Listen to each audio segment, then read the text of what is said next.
Voilà, nous continuons encore, nous continuons bien sûr. Donc, on pouvait dire que la prière, c'est un temps d'échange entre le Créateur et la créature. Nous étions dans le jardin d'Éden. Nous avons lu Genèse chapitre 3, verset 9. Voilà, donc, où l'homme pouvait parler avec Dieu et après avoir péché, il pouvait écouter la voix de Dieu qui lui parlait et il va dire, j'ai entendu ta voix et j'ai eu peur. Voilà, donc nous comprenons par là au travers de ce verset que Dieu parlait avec l'homme. Même avant que l'homme ne pêche, les deux parlaient et y conversaient. Voilà. Donc même quand Dieu va dire à l'homme, après avoir placé tout, après que Dieu ait tout créé et après, quand il va placer l'homme dans le jardin, voilà. Et il pouvait donner des recommandations à l'homme en ce qui concerne les deux arbres qui étaient plantés dans le jardin, l'arbre de la connaissance du bien et du mal et l'arbre de vie. Voilà. Comment est-ce que Adam a su que voilà, Dieu m'a dit que de ne pas manger tel arbre? C'est parce que les deux ont au préalable parlé. Voilà, ils ont parlé. Ils ont pris un temps de conversation, un temps de dialogue. Là où Dieu pouvait l'instruire, comment est-ce qu'il faut se tenir dans le jardin et ce qu'il devrait manger ou pas. Voilà, donc c'est ça là. Donc j'ai voulu soutenir la pensée sur la prière. Voilà. Selon le dictionnaire français, le dictionnaire définit la prière comme un acte par lequel on s'adresse à Dieu, à une divinité, pour exprimer la vénération ou une demande. Voilà, ça c'est ce que le dictionnaire français dit. Mais lorsque nous repartons dans la Bible, selon, je crois, Philippiens chapitre 4, le verset 6, il dit, en toute chose, ne vous inquiétez de rien, faites connaître vos besoins par des supplications et par des prières. Donc nous comprenons par là, selon la définition biblique, la prière, c'est un temps de dialogue, c'est un temps où l'homme exprime les pensées de son cœur envers Dieu. C'est un temps où l'homme exprime les désirs de son cœur envers Dieu par la prière. Voilà, donc c'est pour autant appuyer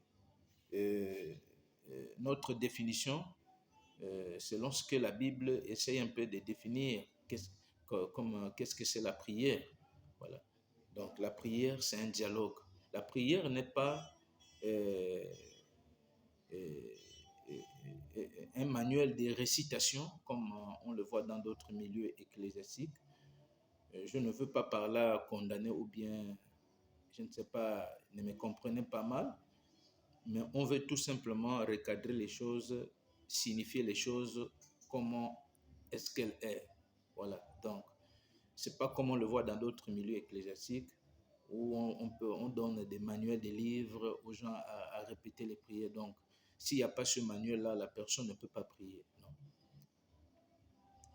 La prière n'est pas, je ne sais pas, une formule quelconque qu'on donne à quelqu'un. Tant qu'il n'y a pas cette formule-là, la personne est bloquée. Il est là comme un robot programmé, comme des automates programmables industriels. On te programme à faire, donc tu fais la routine tous les jours. Donc, tu es comme un robot, un automate qu'on a programmé. Voilà, donc tu répètes les mêmes choses tous les jours. C'est pas ça la prière, selon selon la Bible. Voilà, donc c'est un temps où tu passes, où ton cœur parle à Dieu. C'est un temps où tu exprimes les désirs de ton cœur à Dieu. Voilà. C'est ça là ce qu'on appelle la prière. La prière, soulignons que la prière concerne les chrétiens, bien sûr, ceux-là qui ont cru au Seigneur, parce que tu ne peux pas parler à un être que tu ne vois et que tu ne crois pas non plus, un être que tu ne connais pas. Donc, tu ne peux pas connaître comment prier si tu ne connais pas la personne du Seigneur Jésus-Christ. Tu dois d'abord, au préalable, connaître qui est Jésus-Christ. Il est qui pour toi? Et tu dois croire en lui. Et la Bible dit, la foi vient de ce qu'on attend vient de la parole de Dieu. Et la Bible dit à tous ceux-là qui l'ont, en Jean 1, verset 12, il dit à tous ceux-là qui l'ont reçu et qui ont cru en son nom, il les a donné le pouvoir de devenir enfants de Dieu. Donc, la culture de la prière, elle est pour ceux-là qui croient, même dans le monde adverse, dans le camp du diable, ils prennent le temps à faire leur incantation, leur invocation. Donc, dans leur loge, ils parlent à leur type, à leur maître. Voilà. Donc, vous comprenez par là que la prière, c'est une notion qui est biblique, c'est une notion divine. C'est une culture qui vient de Dieu. Donc, c'est la culture de Dieu. Donc, vous voyez que quand Dieu crée l'homme, quand même qu'il soit chrétien, croyant ou pas, l'homme a en lui la notion de vénérer une divinité. Qu'il soit chrétien ou pas, qu'il soit un athée ou pas. L'homme a dans son esprit la nature de l'adoration, la nature la nature d'un culte. L'homme a été créé comme ça parce que quand Dieu va créer l'homme, il va le placer dans le jardin. Donc, l'homme, Dieu pouvait créer l'homme avec le but de l'adorer. Ça, c'est le but pour lequel Dieu a créé l'homme premièrement. C'était pour qu'il rende un culte à Dieu. Il devrait être en communion permanente avec Dieu. Les deux devraient parler. Et donc, les deux parlaient d'ailleurs. Ils parlaient dans le jardin. Donc, vous voyez que l'homme a en lui, malgré que l'homme a connu la chute, l'homme a péché. Et il y a eu plusieurs choses qui se sont passées. Et malgré ça, malgré que l'homme est un croyant et il est incrédule, il ne connaît pas Dieu, mais l'homme, voilà pourquoi au travers de nos aïeux, malgré qu'ils ne connaissaient pas Dieu, mais ils avaient toujours cette notion-là d'aller adorer un esprit, un idole, des trucs comme cela. Pourquoi? Parce que l'homme a en lui la nature du culte. L'homme a en lui la nature de l'adoration. Dieu a créé l'homme avec cet instinct de vouloir communiquer avec le divin. Voilà. Donc voilà pourquoi nous voyons même chez les satanistes, et aussi ils prient, ils passent le temps à prier, à se concentrer. Pourquoi? Parce que ils croient que je suis dans un loge satanique et je dois parler avec eux. Il doit parler avec son maître dans le but de recevoir des mises à jour dans le but de recevoir des instructions, bien sûr. Voilà. Donc, voilà, c'est un peu ça. Voilà, donc, de manière très simple, voilà. Donc, de manière simple aussi que ça, la prière, selon la Bible, c'est un temps de conversation entre Dieu et l'homme. C'est un temps où l'homme exprime les désirs de son cœur. C'est un temps où Dieu veut s'informer envers son Dieu. C'est un moyen par lequel où Dieu te parle. C'est un moyen par lequel où Dieu te fait connaître sa volonté. C'est par la prière aussi. C'est un moyen aussi par lequel où Dieu te révèle ses intentions, pourquoi pas ses pensées, où Dieu te montre sa volonté à l'instant là, à ce moment là où tu pries. Dieu te parle, tu peux l'écouter, voilà. Et toi aussi, il t'écoute et toi aussi tu l'écoutes. Voilà. Donc nous allons avancer, toujours avec la prière, voilà. Donc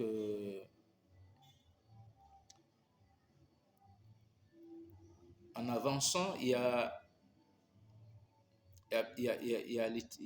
nous voulions ensemble méditer sur les types de prières. Les types de prières. Il y a les types de prières. Voilà. Il y a les types de prières. En premier lieu, nous allons commencer avec la prière d'adoration, la prière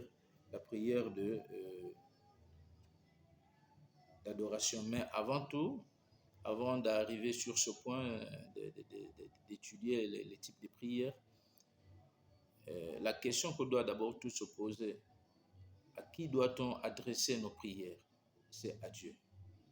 En tant que chrétien, en tant qu'enfant de Dieu, un enfant de Dieu doit adresse ses prières à Dieu, mais au nom de Jésus-Christ.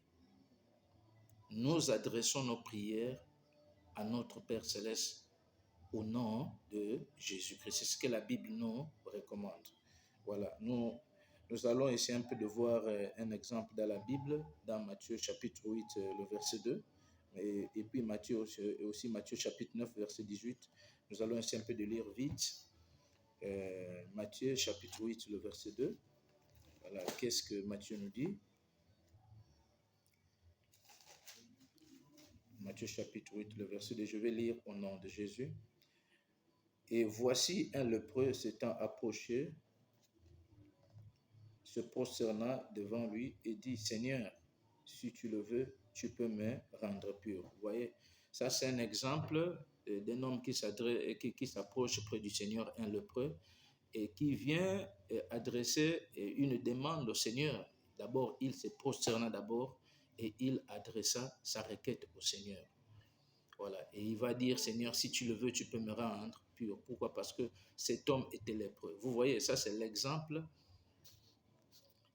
d'une demande de prière. Vous voyez, cet homme s'adresse au Seigneur Jésus-Christ. Et nous savons tous que le Seigneur Jésus-Christ était Dieu dans la chair. Il s'adresse au Seigneur.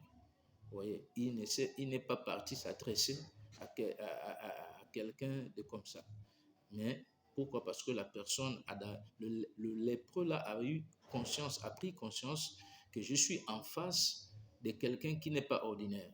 Cette personne-là d'abord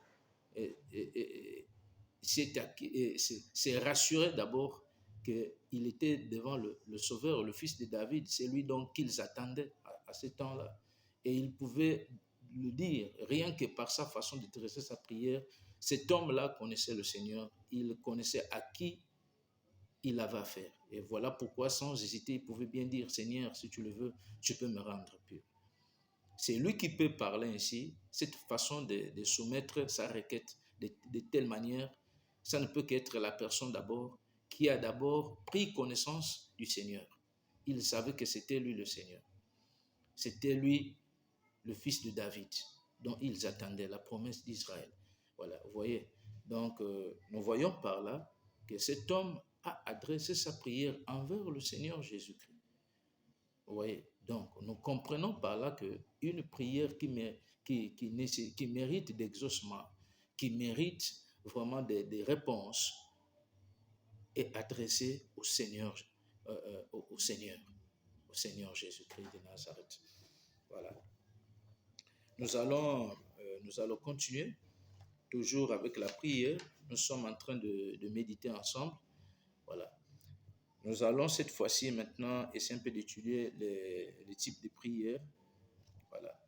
Nous allons commencer par la prière de louange. Voilà. C'est une prière qui consiste à élever Dieu.